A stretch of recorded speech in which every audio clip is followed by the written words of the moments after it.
Maka's guides.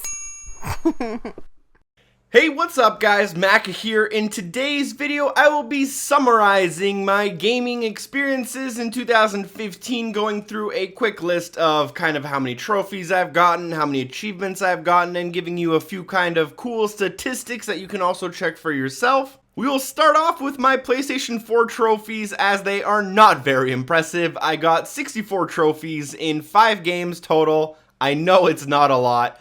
The Order 1886, Rocket League Until Dawn Tearaway, and Black Ops 3 are the only games I played on the PlayStation 4, but I do plan on playing a couple more this next year. Now, the only Platinum trophy I did get was in The Order 1886, and most of the games I did play this year I ended up playing on the Xbox One if they were available on that console. Now, at this exact current moment that I'm recording this video, obviously before the year is completely over, I have 267,601 gamer score across 10,931 achievements in 394 games. Now, you may be wondering why my gamer score ends in a 1, and it's because of Guitar Hero Live. Thank you, Guitar Hero Live, you're the best.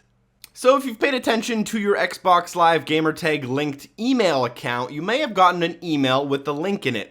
I will share the link. Everyone's link is the exact same in the description below. You can click the link. If you're signed into Xbox.com, you'll get a personalized page showing these statistics that you can see on screen right now. Now, it'll tell you how many hours you've played online. This wildly varies between person and person. It says I've played like 3,031 hours. I know I haven't played that much. That's almost 10 hours a day. And I just don't actually play that much, but I do leave my console on a lot. One of my friends has more hours than there are in a year, meaning he would play 24.5 hours a day. Clearly impossible. It'll also track if you're using like Windows 10 at the same time as your Xbox console, even if you're just sitting at the dashboard. So that timer is not legitimate, but I've probably played like a good 4 to 6 hours a day on average throughout the year. And according to this stat sheet, my most played game is Destiny, which is possible. It says in total I've played this game 350 hours, including last year. That's probably close to around right, and I've played it probably over 100, maybe 150 hours in 2015 alone. Now, that list will also tell you what your rarest achievements are, but for almost everyone I've spoken to, it's all Minecraft achievements because not a lot of people go after those, but a lot of people have played that game. I also have the all S ranks and all missions in Metal Gear Solid 5 achievement on there as my most valuable, although I usually go through true achievements to figure that kind of stuff out more accurately. So moving on to my Xbox Live statistics in this year, 2015, I have 59,461 gamer score unlocked with 1,977 achievements in 80 games. Of those 80 games, 73 of them are for Xbox One and 7 of them were on the Xbox 360, most of them super easy titles that I just basically plugged in my Xbox, played, and unplugged.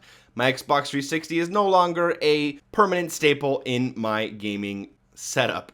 Of those 80 games I've played, I had 37 completions, many of them very easy, but to list some of the harder ones, I did 1,000 gamer score in 4 of the Trials DLCs that came out. I completed Battlefield Hardline, the original 1,000, and the hardest by far was Scream Ride, which not a lot of people have completed even up to this day. My best month for gamer score was August, where I unlocked 10,440 gamer score across 264 achievements in 13 different games. If I had managed to keep that pace through the entire year, I would have had over 120,000 gamer score, but it's not very likely that I'll ever do that in a year. Now, I used to really enjoy streaking, which is getting an achievement every day consecutively for as many days as you can. I no longer do that because of how much time I spend making videos and how much time I spend away from my Xbox with this YouTube channel in general. It just causes for a very stressful kind of thing for me personally, but I know a lot of people really like achievement streaks, and I was one of those people a little bit earlier on in this year. My best streak was for 57 days,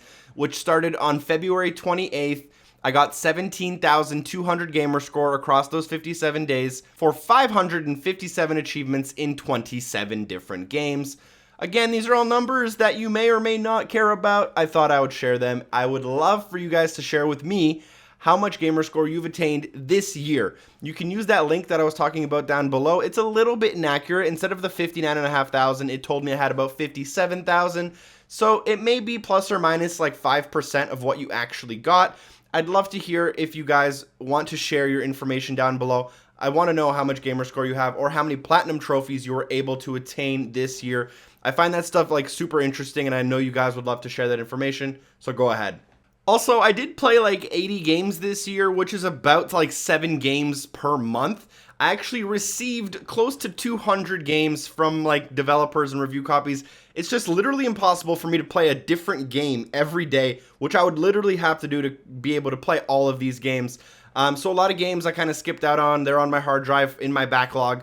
But like everyone knows, a lot of people with backlog, my backlog just continues to grow and grow.